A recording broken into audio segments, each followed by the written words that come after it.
somebody that's currently in prison, Ghislaine Maxwell. Mm-hmm. I believe she spent approximately 500 days in isolation.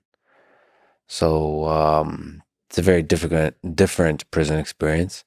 But what do you think about her case? What do you think about her and Jeffrey Epstein? Is Um, she so her brother, her family, she says that she's a victim, not the monster. I think this is an especially fascinating case because, and I have listened to podcasts about the Epstein situation, and there was one that was more focused on her by Vicki Ward that I would definitely listen to. Vicki Ward is a journalist. I think she'd written an article about Jeffrey Epstein for Vanity Fair, so she got to know Jeffrey Epstein, and then she knew Ghislaine Maxwell from being sort of part of the social circle in which they would have overlapped. Have you, by the way, ever met them since it's New York? Do you remember meeting this, Jeffrey or Ghislaine? No, I never met them, but they're also very much like this sort of Upper East Side crowd. I did meet Harvey Weinstein once that made me have all kinds of interesting thoughts later. At the restaurant or elsewhere? No, it was weird. It was out on the street. And we had this really strange interaction. And knowing what I know now, it was eerie. And also, like, had he contacted me after that and made it seem like he could have done something for me, like, would I have been, say he said, oh, I'm going to finance your whole expansion or something, and like, come meet me at this hotel. And then I go to that hotel, and then he's like, come up to the room. And then I would have been like, And you were wondering whether you would have done it. Yes. And sadly, I think I would have. And so I felt a lot of compassion for those who, didn't yell at him and leave or didn't storm out. And because I think what happens in those situations is, there's all kinds of uncertainty in the moment and you sort of freeze. And then if I'm probably one of those people that would sit there and somehow in the moment without clarity, just instinctively feel like somehow I must have done something wrong and it's my fault. And like I led him on or just being afraid. And then you don't know how to deal with it. And so you freeze. So I think that, if you're somebody that maybe was raised differently or you have a lot of self-confidence or you might have reacted differently and kind of pushed him away and stormed out. But I am probably not one of those people. But I did not ever meet Jeffrey Epstein. But he seems very straightforwardly, just a classic. The way he was able to charm people, the way he could step into these roles. I think he was teaching at Dalton, and then just kind of the way he would get himself into the academic crowd within Harvard and I think also MIT, right? He's sort of, so he's playing a role, but he's doing it so well that he fools all these people. And the things that people would, in hindsight, say about him are just the same things that people say about, it's like you hear the same things over and over again. You hear the same things said about those people who were taken in by Elizabeth Holmes, is that they were like, it was as if he was under a spell. It was as if I was under a spell, is something you hear a lot.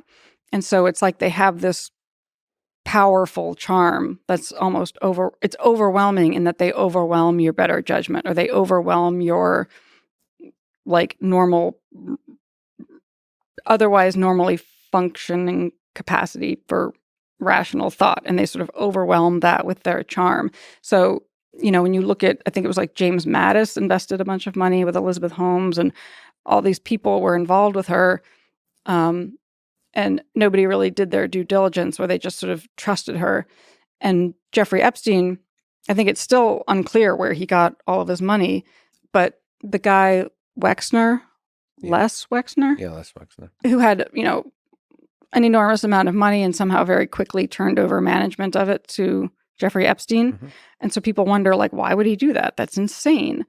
And then other people have commented about that relationship, like it was as if he was under Jeffrey's spell. You know, observers would say, I couldn't understand it. It was as if he was under his spell. And so somebody observing me and Mr. Fox could have possibly said the same thing about me. But it's a bit different because it wasn't all charm. I think Epstein used his charm and then was probably very, very, very crafty in getting another thing that people like him do and cults do also is to get you somehow compromised because then they've got you. So I think some kind of usually sex related. Yeah. And with Epstein, certainly, you know, he was known to have cameras everywhere. And so if he got any of these people on camera doing something compromising, and they're all very powerful people, then he's got them. Yeah. And I think he was also very smart to do that, to target people of both parties so that politically that he was able to maintain his power, like no matter, like nobody wanted him to be totally exposed because then a lot of people would be exposed. By the way, that part, you know, that's all kind of conspiracy, right? Right. We don't know that. So a lot of people believe that, and, you know, I tend to kind of naturally believe that because it makes sense, but it's also possible that straight up with charisma. I mean, he did record people and there were recordings. So I listened to an interview with a woman who, I mean, was a girl back then. Maybe she was 15 or 16 back then. And subsequently, years later, was able to see some of the video of, I mean, I think that's a verifiable thing that there were video cameras all over his house. Yeah, but the degree to which it was used. Right. We don't know that. And to the degree of how many people were involved and so on. There's all kinds of conspiracies around the man. But the question about her, Ghislaine. So I only know what I know from the inputs, which are the Vicki Ward. It's one of the podcasts. It's a narrative podcast. So it's like it's like an audio kind of a documentary or journalistic piece that she did and put out. I thought it was really, really well done. I think it's called Chasing Ghislaine. And I listened to that whole thing. I didn't intend to listen to it all in one stretch. That's how you know it's good. I mean, it was like a weekend, and I basically was, you know, cleaning and doing other things and walking Leon and listening to it, and I got through it pretty quickly. But I got really fascinated by it because I don't know, but I feel like I find the whole situation gut-wrenching because I think Jeffrey Epstein is a straight up sociopath, like no question. With her, everybody's calling her evil, and for her to have enabled and done a lot of the things that she did could potentially require, one might say that it could require a lack of empathy to be able to do those things knowingly. But at the same time, I think the information that was conveyed in the Vicki Ward piece was fascinating to me because it's clear that at the very least, it's like all of these things could be true. She could maybe be not enough of a good person to have, you know, horribly victimized these young girls and destroy their lives. But she could have, I feel like I'm going to get bashed for saying this, but she could have in some way have not quite known what she was doing or been a bit out of her mind. Like manipulated, maybe not. Essentially. I'm just saying people, I would hope that people would be open to to exploring that as a possibility. Well, her family and friends are making that case. They're painting a broad picture of who she is as a human being, and showing that she couldn't have done any of those things without being like systematically manipulated.